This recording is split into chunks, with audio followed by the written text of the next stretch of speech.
Sahneleri itat içi hayallerin düşmelesi peşine ya geçmişini deşme. Saçma sapan laçkalaşan dünyanın üzerine ne düzenine sokamadım. Ekseninde dönmekte devam edip durup sorun nedir durun olur onu bulundurun. Peşine saat 12 önünde koşa koşa koşa durun. Ya koşa durun Peşkeş ya peşkeş ya peşkeş keke peşkeş ya peşkeş peşkeş ya peşkeş keke peşkeş peşkeşe res peşkeşe res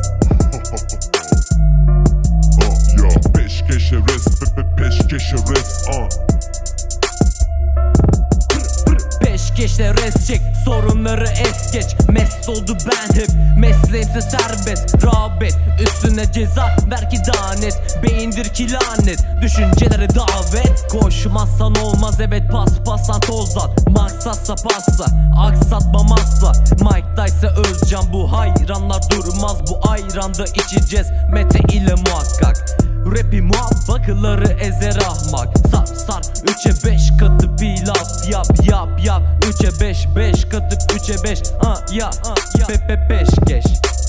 Peşkeş ya peşkeş ya peşkeş keke peşkeş ya peşkeş peşkeş ya peşkeş keke peşkeş peşkeşe res peşkeşe res